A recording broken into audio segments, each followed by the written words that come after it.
स्वागत है आप सबका अपना चैनल मेडिकल मस्ती में। दोस्तों आज हम बात करेंगे बीपी लो। क्या है बीपी लो और क्या 120/80 नॉर्मल होती है। बहुत सारे लोगों का यही कंप्लेन होती है कि मेरी बीपी बढ़ा हुआ है, मेरी बीपी घटा हुआ है।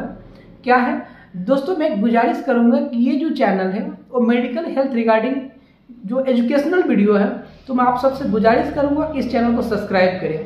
दोस्तों आज हम बात करेंगे बीपी लो। इससे जानने से पहले हम थोड़ा सा बीपी के बारे में जान लें कि बीपी क्या होता है, और हार्ट रेट से लेके मैं पूरा कॉन्ट्रैक्शन और रिलैक्सेशन दोनों बताऊंगा। सबसे पहले बीपी को फैक्टर के जानिए।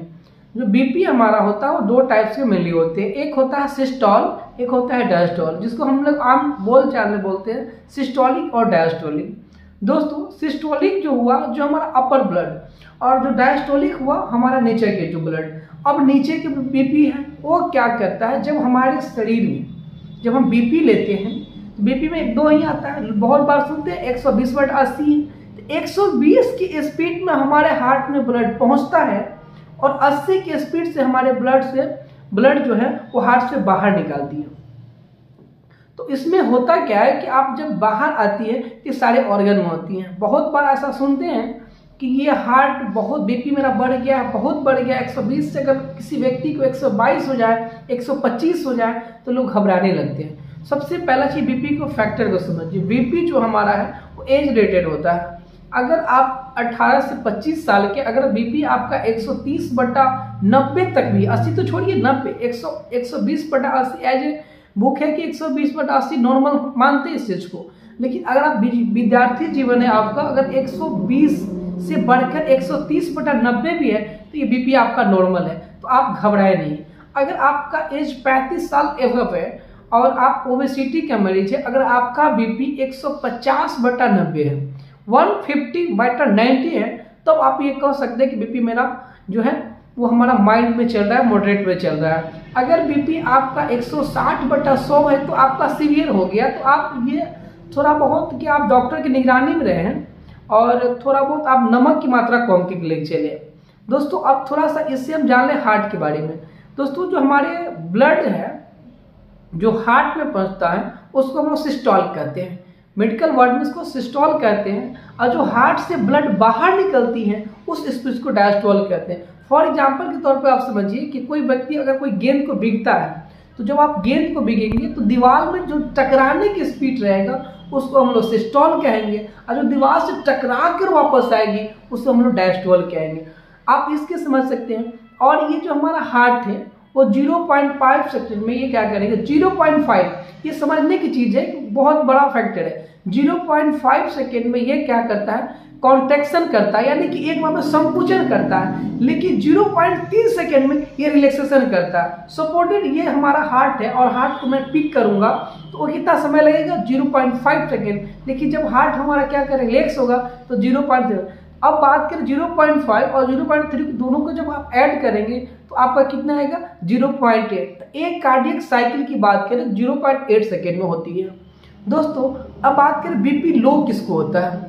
बीपी लो उन लोगों को होता है जो काफी बहुत ज्यादा तनाव में महसूस करते हैं। तो अब ये क्वेश्चन मन में आएगा, सर तनाव में तो बीपी बढ़ती है तो घटती क्यों है।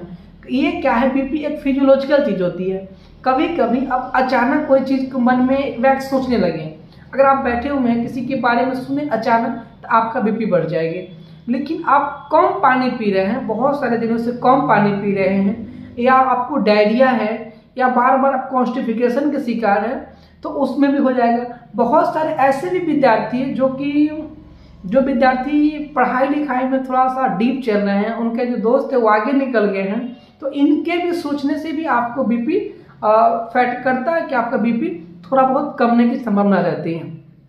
दोस्तों बीपी की सबसे कम होने की यही कारण है कि आप तनाव में रहते हैं और पानी कम पीते हैं। दोस्तों अब बात करें बीपी का, तो बीपी जो हमारा है, अगर विद्यार्थी जीवन में अगर आपका बीपी 130/90 तक भी है तो आप घबराए नहीं, क्योंकि इसलिए नहीं घबराए कि जितना बीपी बढ़ा रहेगा तो आपका थोड़ा सा कंटिन्यूटी बरकरार रहेगा।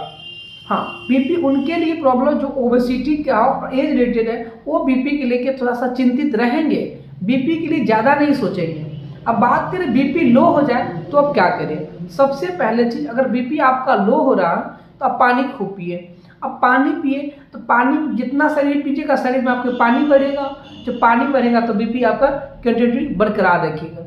दूसरी बात करें हम तो आप थोड़ा सा नमक की मात्रा बढ़ा दीजिए। अगर आपका बीपी लो रह रहा है और आप डॉक्टर के कंसल्ट में नहीं है, आप घर पे है, एक विद्यार्थी हो, तो अचानक से आप बीपी चेक करवाने के आपको बोला गया कि आपका बीपी कम है, तो आप क्या करिए, उसमें एक गिलास पानी लीजिए, उसमें चीनी और नमक को घोलिए, आप उस भी पीजिए। और इससे भी थोड़ा सा और आगे हम लोग क्या करते हैं, उनको स्पंज खाने की सलाह देती हैं, जिसको हम लोग अपने वर्ड में रसगुल्ला कहते हैं।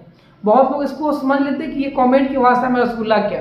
दोस्तों रसगुल्ला में बहुत सारे तो तत्व मिलना होता है। रसगुल्ला अकेला हमारे बॉडी का रिक्वायरमेंट के एक रसगुल्ला आपको 5% आपको कार्बोहाइड्रेट प्रोटीन देती है, जिससे आप हर क्रिया को कर सकते हैं, आपके हर बायोलॉजिकल रिएक्शन होते हैं।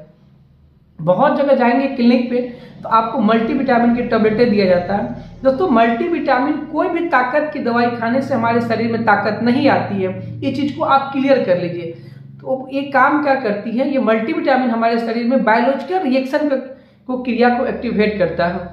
तो आप इसको स्पंज को खाएं ताकि ये हमारे बॉडी को जो बीपी कम है उसको मेंटेन करेगा। और थोड़ा बीपी विद्यार्थी जीवन में बढ़ गया, अगर आपका 130 हो गया, 130 95 भी हो गया, तो आप घबराए नहीं, ये भी बीपी आपका नॉर्मल है दोस्तों।